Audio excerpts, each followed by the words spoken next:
I swear, yeast infections are one of the most difficult things to cure, and it's the most annoying thing that women experience. Speaking, for myself, but I'm so sick of dealing with yeast infections. I've been dealing with them for 10 years, and I'm over it.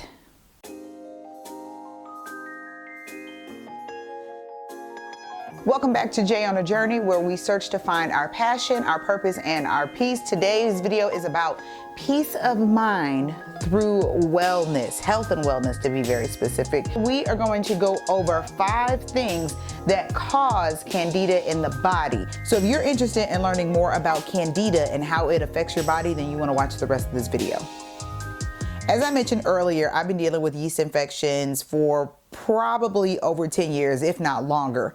And there are a lot of factors that cause me to have concurrent yeast infections, but one of the main things is my high level of Candida that's in my body. So let me just give you a quick background of what my health journey has been like with yeast infections. I don't have any children. I'm 37 years old. I don't have any children. I was not sexually active as a teenager. I am not currently very sexually active. I was on birth control for many years, and different types of birth control, from implants to pills to the shot to the patch to the NuvaRing.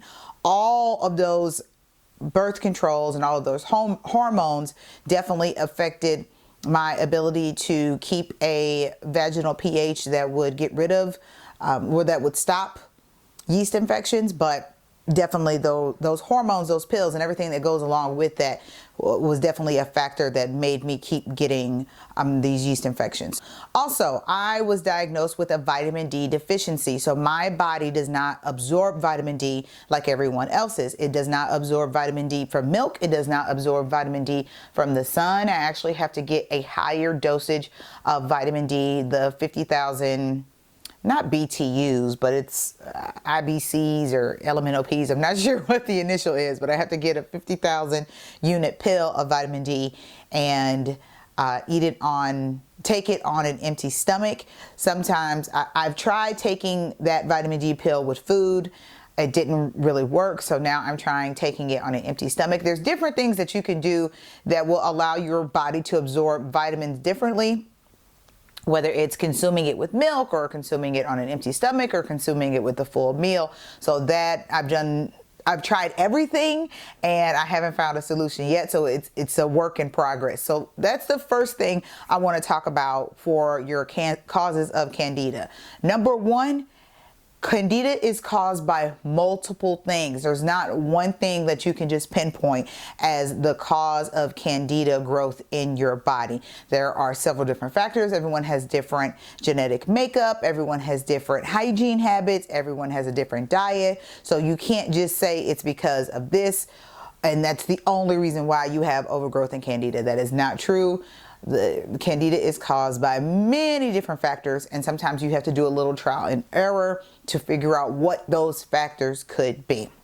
Number 2, going back to my vitamin D deficiency, the reason why you could be experiencing overgrowth and Candida in your body could be because of a medical condition that you have. You could also have a vitamin D deficiency, or your body could create an enzyme that is fighting the vitamin D. So one thing you want to do is go to your doctor, let them know that you are having all of these issues with yeast infections or bacterial vaginosis. We'll get into that a little bit later, but specifically with Candida causing yeast infections, if you suffer from them quite often, as I do, then it could be a medical condition and something you should ask your primary care physician, not just your OBGYN. You should definitely ask your primary care, your physician, your family practitioner, general medicine doctor. They could run a series of tests on you to figure out what the cause could be of your overgrown Candida, and also what medical condition you could have that could be contributing to that condition. Number 3, your diet. Your diet is a huge factor of everything that goes on in your body, to be perfectly honest. So if you've changed your diet recently, let's say you've gone from vegetarian to vegan, or maybe carnivore or keto, whatever that is. As your diet changes, it changes your body chemistry, it changes how your body functions, it changes how your stomach processes that food.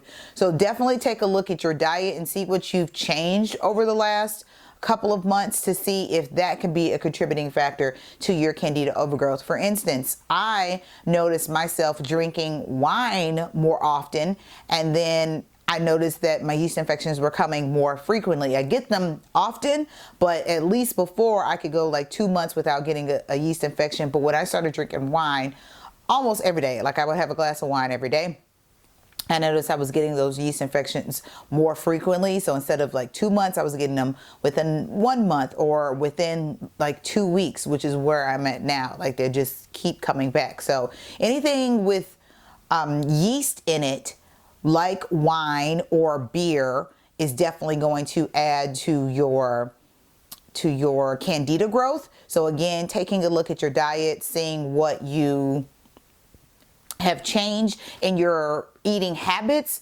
seeing if that could be a factor in your growth, your Candida overgrowth. Number 4, going back to your diet, you want to look at the things that you're consuming that has yeast in it, because anything that ferments or is based in yeast is going to cause your Candida to grow more. So you definitely want to look at how much bread you're consuming, pasta, pizza dough, and how much wine and beer you're drinking, because all of those things have yeast, and there's many more. So definitely look at what you're eating, and if those things have yeast in them, and maybe consider decreasing how much of that you eat that has yeast in it, because that could be contributing to your Candida overgrowth. Myself, I stopped eating bread. I just cut it out totally, completely. No more sandwiches, no pasta, and no pizza dough, which is really hard because I love pizza. So every once in a while, I might have a slice of pizza. This past weekend, I went to a conference and the lunch was sandwiches, so I did have a piece of bread then, but typically I do not eat bread, I do not eat pasta, I do not eat pizza, and I try to stay away from wine. I personally enjoy tequila now, tequila with a little club soda and lime juice. That's my go-to alcoholic beverage, but even then, drinking alcohol is still part of the problem, but I just can't let it go. So again, monitoring what you eat and looking at how many of those items that you're eating or consuming have yeast in them or are yeast based. And number 5, the final thing to look at when you're dealing with overgrown Candida in your body is, what is your gut health? Your gut health is super important to everything in your body. It's important to how your body functions. So if you notice that you have overgrown Candida, it's probably because you're not putting the proper stuff in your body to balance your gut health, which means you need to really look into probiotics. I have like a million different things that I take to try to increase my gut health. I was taking garlic. I got this from Target. This is 500 milligrams per tablet of garlic. I was taking oil of oregano tablets, and extra virgin olive oil, again 150 milligrams per soft gel. I was taking that. I was taking vitamin D3 specifically that I mentioned before. I was taking acidophilus. These are from CVS. And then I got this from this was recommended by my OBGYN. This is called Florigen. This is a probiotic specifically designed to help with vaginal pH. It's a probiotic, so again, it balances out your gut. And this particular strand of the probiotic was really supposed to help with the overgrown Candida, with the yeast infections, and with vaginal pH, which is also very important when you're dealing with yeast infections. However, I took this for quite some time and I did not notice a difference. So I decided to look into a different probiotic and do my research on the strains of probiotics in it. So this particular brand, I looked up, I Googled it. This is Garden of Life Probiotics Women's Daily Care, 40 billion CFUs. It is non-GMO certified, gluten-free, vegan-free, dairy-free, soy-free, and shelf stable, it says. This one has 16 probiotic strains. 16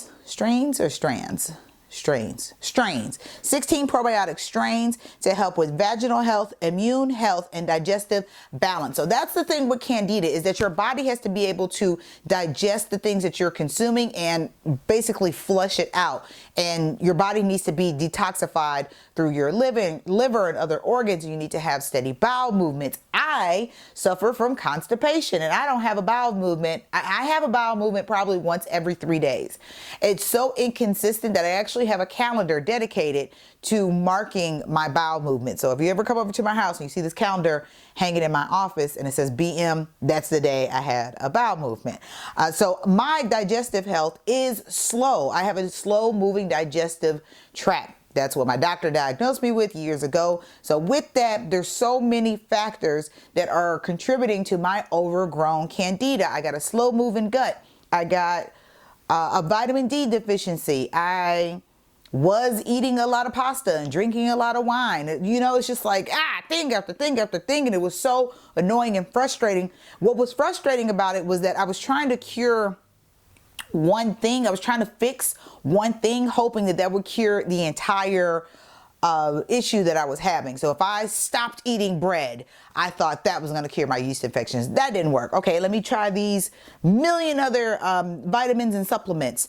That didn't work. Okay, now let me try these probiotics. That didn't work. Let me try wearing white, unbleached, 100% cotton underwear. That didn't work. I'll get into that in a different video, but this is more about the internal that's causing overgrown Candida. And out of all of that, I still could not find an answer. So it turns out that I need to do everything. I need to cut out bread. I need to cut out wine. I need to increase my vitamin D and do whatever it takes for my body to absorb that vitamin D. And then I need to get a probiotic that has the multiple strains of probiotics that's going to really help with my pH balance. I wanted to get into this just a little bit more. The thing that helps with your vaginal pH and your gut health is the Lactobacillus acidophilus. So I took this one before by itself and it just was not doing the trick. So again, I did my research. There are actually several different strains of probiotics, lactobacillus, that can really help you with your gut health and your vaginal pH. One of them is the Lactobacillus acidophilus. The other one is, I'm just going to put these up here because I cannot pronounce all of this. I'm also going to leave them, I'm going to list them in the description below. But Lactobacillus acidophilus, that was when I Googled probiotics that help with vaginal pH. The first one that came up was Lactobacillus acidophilus. The second one was Lactobacillus rhamnosus, rhamnosus. The third one that came up was Lactobacillus reuteri, which is reutery. And the fourth one that came up was Lactobacillus fermentum, fermentum. And this one has a million more. Lactobacillus brevis, Lactobacillus salivarius, Lactobacillus gasseri, Lactobacillus casei or casei, Lactobacillus plantarum, Lactobacillus bulgaricus or bulgaricus. Yeah, a lot. There's a lot in here. So I'm hoping that this probiotic is really going to get my gut in order and get my vaginal pH balanced and steady. So the way to do that is I have to make sure I take this every freaking day. And I have to make sure that I'm taking my vitamin D as well. So instead of taking those other 6 pills that let me just hold on. I was taking all of these every single day at night. So instead of taking all of that, I'm just going to take one of these and see what happens. So today is November 4th. It's Tuesday, November 5th when this video is airing.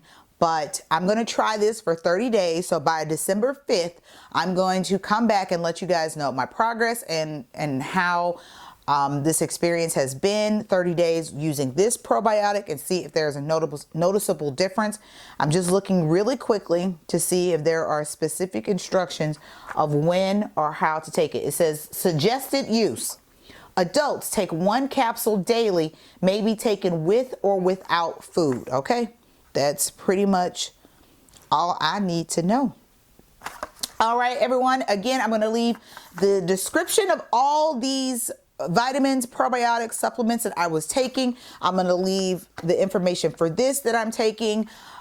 And if you have any questions, if you guys are suffering from the same issue, make sure you leave a comment below. Just tell me what your experience has been like, and I'll tell you what my experience has been like for over a decade, closer to almost 2 decades. Again, I probably started dealing with yeast infections when I was in college, so maybe 20 or 21, and that's when I started to get on birth control. I really think that was the moment it just went downhill, and I was just suffering from yeast infections constantly after that. Side note, I am not on birth control right now. I am not pregnant. I am not an athlete, so I don't sweat a lot down there. I'm trying to think of anything else, any type of life changes that would contribute to me constantly getting yeast infections. Nope, that's pretty much it. I don't have kids, I'm not on birth control, and I'm not an athlete, so I don't sweat in that region a lot. But yeah, so pretty much leave your comments. Just a quick disclaimer, I am not a nurse. I am not a physician. I am not an RN, a physician's assistant, a nurse practitioner, an LPN, a CN, a CNA. I am none of that. I am a girl on a journey to find the cure or the solution to my concurrent yeast infections, or consistent or consecutive, or just all the time. They're never ending. It never stops. I'm just I'm on a journey to find a cure for my constant yeast infections. Hopefully I will find the solution. If you guys have any tips, if you've had this issue and you tried something that worked, please let me know in the comments below and I will check it out and maybe I'll even try it. Make sure you subscribe to my channel. I am talking about health and wellness, finding passion, purpose, and peace. For me, peace of mind is all about wellness. It's about my health and wellness, my mental health, and my financial wellness. So that's what you're going to see on my channel. So if you're interested in learning more about those things, make sure you hit the subscribe button, hit the bell for notifications so that you will know whenever I drop a new video. I'm dropping videos every week, every Tuesday, and I will see you guys next week. I might even drop a bonus video this week about more of the issues that I have with yeast infections, what I avoid, and what I've done in the past to really try to cure them. Maybe that's what the next episode I'll do, is the medicines I took to try to cure yeast infections that I've been prescribed over the years. Maybe that's a good idea for a video. All right, let me know if you guys want to see that video. The prescriptions and the medicines I've taken in the past to cure my yeast infections. Yeah, let me know. All right, guys, I will see you next week and enjoy the journey. Bye.